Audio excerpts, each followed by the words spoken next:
월성원전에서 현장 국정감사가 열렸는데 월성원전 1호기 폐쇄와 사용 후 해결료 임시 저장고 문제가 도마에 올랐습니다. 울진군이 요구해온 신한울 3, 4호기 원전 재개 문제와 관련해 청와대가 울진군과 함께 협의체를 구성해 논의하기로 합의해 관심을 모으고 있습니다.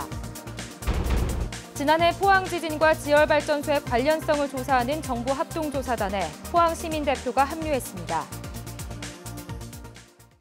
여러분 안녕하십니까? 월성원전에서 현장 국정감사가 열려 월성원전 1호기 폐쇄가 적절한지를 두고 공방이 이어졌습니다. 한수원이 월성원전에 짓고 있는 사용 후 해결료 임시 저장고가 불법이란 지적도 나왔습니다. 임재국 기자가 보도합니다. 오늘 국정감사에선 월성 1호기 폐쇄 결정을 두고 설전이 이어졌습니다. 야당 의원들은 한수원 이사회가 적법하지 않았고 공론화 과정도 없었다고 꼬집었습니다. 다른 나라 같은 경우는 이렇게 취소를 할 때 공론화 과정을 다 거치고 입법을 해서 점진적으로 취소를 하거든요. 그런 부분들이 없었던 게 굉장히 아쉽네요. 원전 주변 주민들은 원전 폐쇄에 따른 지역경제 침체를 우려했고 시민단체는 합법적이라고 주장했습니다. 발전소 주변 지역 상권이 발전소 직원들이 없으면 여기 문을 다 닫아야 됩니다. 조만간. 그게 피해입니다. 경제적인 엄청난 피해입니다. 수명원정을 한 원전이고 더군다나 그 수명원정 과정이 불법이었다라고 판결까지 받은 그런 원전을 폐쇄하는 건데 조기 폐쇄라고 이름 붙인 게 좀 잘못 아니냐.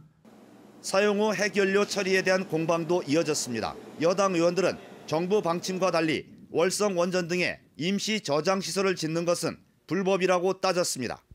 경주에는 방패장도 있고 원자력 발전소도 지금 여기에만 6기가 있고 거기다가 또 이런 캐니스터나 맥스터 같은 이런 사용 후 해결료 저장 시설도 있고 이거는 정말 이런 부분들이 경주 시민들의 입장에서 봤을 때 굉장히 불합리하다고 보는데 한수원은 사용 후 해결료 재처리는 사실상 어렵고 현재로선 임시 저장 시설을 확충하는 게 시급하다고 해명했고 월성 1호기 폐쇄와 관련해 인위적인 구조조정은 없다고 밝혔습니다.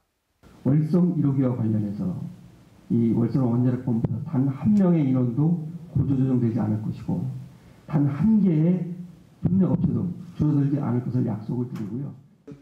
국정감사장에는 지역 시민단체 관계자 등이 참여해 뜨거운 관심을 보였지만 이해 관계기관인 경주시에선 참석조차 하지 않았습니다. MBC 뉴스 임재욱입니다.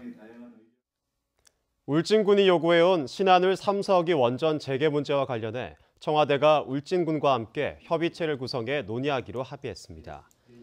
민형배 청와대 자치발전 비서관은 오늘 정부 관계자들과 함께 울진군청을 방문해 신한울 3, 4호기 건설과 관련해 청와대가 핵심 역할을 하는 정부 지역 간 협의체를 이달 말까지 구성해 협의하기로 합의했습니다. 울진군은 지난달 청와대 앞 집회 등을 계기로 정부가 일방적인 결정에 대한 문제점을 인식하고 소통 채널을 가동했다며 신한울 3, 4호기 건설 재개를 위한 전기가 마련됐다고 평가했습니다. 원전 사고 발생 시 한수원이 주민들에게 지급하는 손해배상 한도가 지나치게 낮다는 지적에 대해 한수원이 손해배상 한도를 높이는 쪽으로 적극 검토하겠다고 밝혔습니다. 정재훈 한수원 사장은 어제 국감에서 원전 사고 시 주민에게 지급되는 손해배상 지급 한도액이 원전 부지당 약 3,700억 원으로 독일이나 일본에 비해 매우 낮다는 데 동의한다며 원안위 중심으로 법을 개정해 배상 한도를 높이는 쪽으로 검토를 진행하고 있다고 밝혔습니다. 현재 독일은 원전 사고 발생 시 주민들에게 3조 1,200억 원, 일본은 1조 1,100억 원을 배상하도록 하는 보험에 가입돼 있습니다. 태풍 콩레이로 영덕군의 쓰레기 처리에도 비상이 걸렸습니다. 1년치 쓰레기가 한꺼번에 쏟아지다 보니 사용기간이 얼마 남지 않은 매립장이 조만간 포화될 정도입니다. 한기민 기자가 보도합니다. 태풍 콩레이가 휩쓸고 간 뒤 응급복구가 진행되면서 상가와 주택가 곳곳에는 쓰레기로 넘쳐났습니다.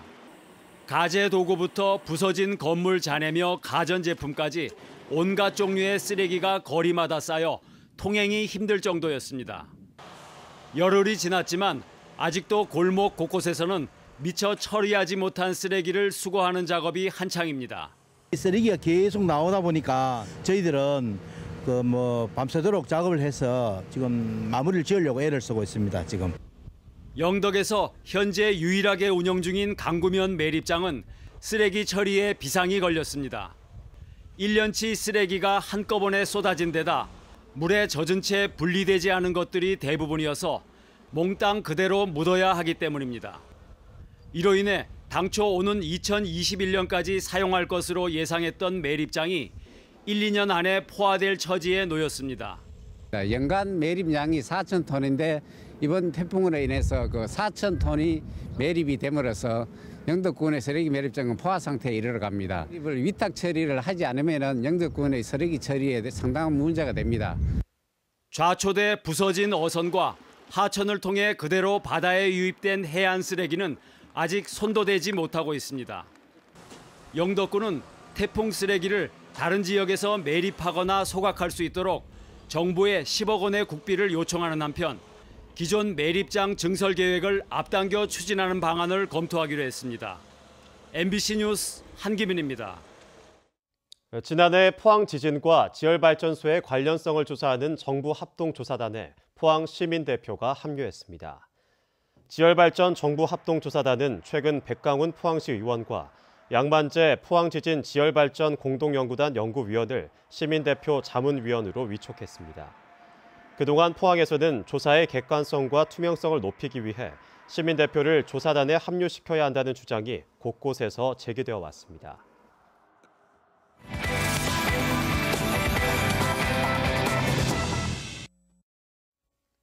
불교의 깨달음과 수행의 깊이를 담은 그림과 글씨를 선서화라고 하는데요. 이 조선 중기부터 본격적으로 그려진 선서화의 흐름이 현대 불교 미술로 이어지고 있습니다. 김정진 아나운서가 전합니다. 길쭉한 이마에 세상을 응시하는 동그란 눈. 한국 현대 불교 미술에 큰 발자취를 남긴 석정 스님의 해학미 넘치는 달마도입니다. 괴팍한 성격의 긴 승려로 전해지는 한산과 습득은 선서화의 단골 소재며 보살의 6가지 수행 덕목을 그린 육바라밀은 해외에도 잘 알려진 수완 스님의 작품입니다. 사군자의 목련과 모란, 파초, 연꽃을 더한 팔군자는 문인화와의 경계를 넘나들고 은을 갈아 넣은 먹으로 정성스레 쓴 경서는 오랜 수행의 깊이를 느끼게 합니다. 선서화는 선승들의 참선 수행의 결과로 표현이 됩니다. 이번 특별전시를 통해서 수행의 결과물인 선서화를 체감하시고 현대사회에 지친 몸과 마음의 위안을 받으시길 바랍니다. 동국대학교 경주 캠퍼스 설립 40주년 기념으로 열리는 이번 전시는 부산 해림사의 독림스님이 기증한 현대선서화 200여 점 가운데 엄선한 80여 점을 만날 수 있습니다. 이어서 주말 공연과 전시 소식입니다.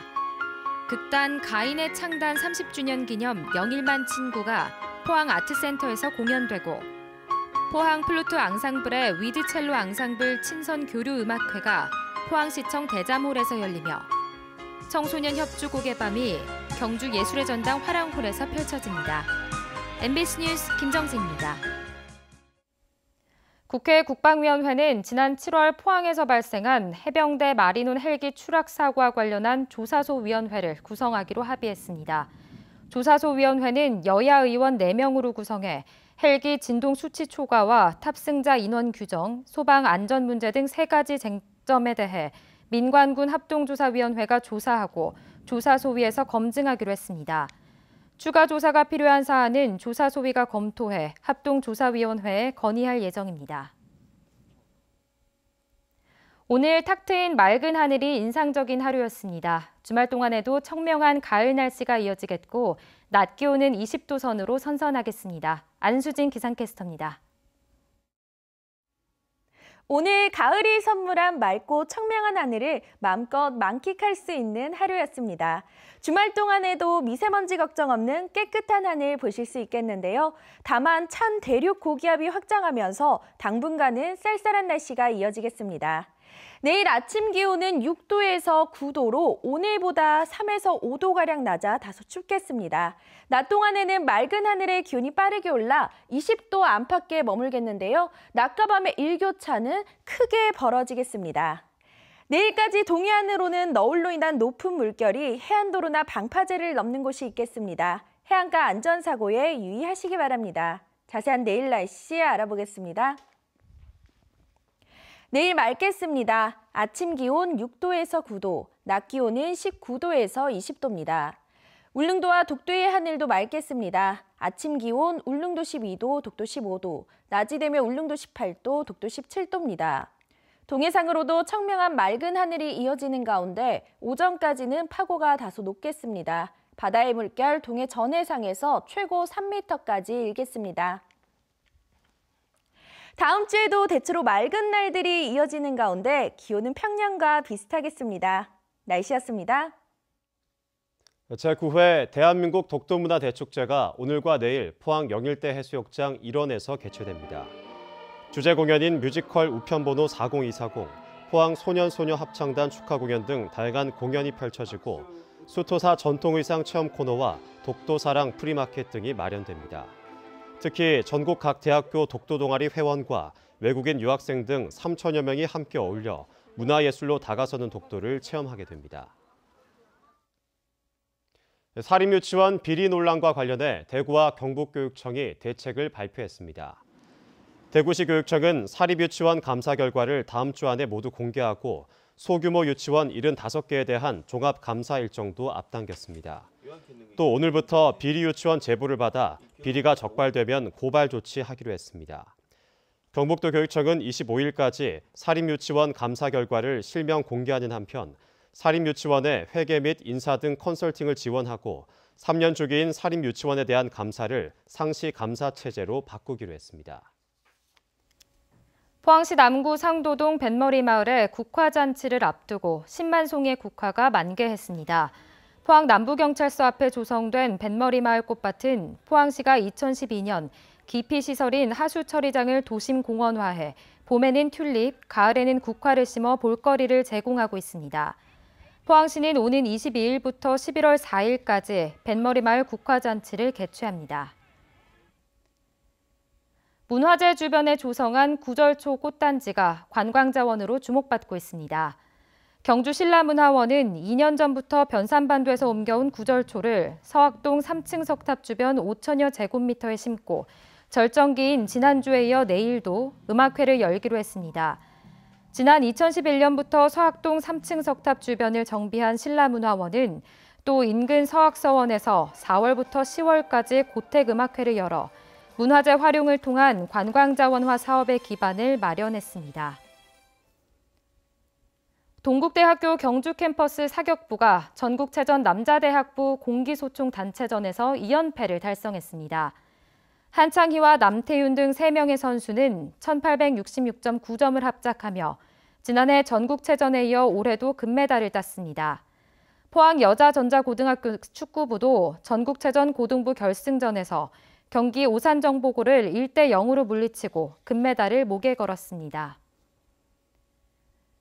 지난 2일 보물로 지정 예고된 신라의 미소 얼굴무늬 수막새를 국립경주박물관은 오늘부터 신라 역사관 로비에 특별 진열했습니다. 일제강점기 경주 영묘사터에서 출토된 것으로 알려진 이 수막새는 일본인 소장자로부터 1972년 기증받은 것으로 기와 틀에서 찍어낸 것이 아니라 숙련된 장인이 섬세하게 빚어낸 작품으로 추정됩니다. 경주박물관은 오는 12월 14일까지 전시하고 관람객의 이해를 돕기 위해 3차례 전시 설명회도 할 예정입니다. 이상으로 포항 MBC 뉴스데스크를 마치겠습니다. 여러분 고맙습니다.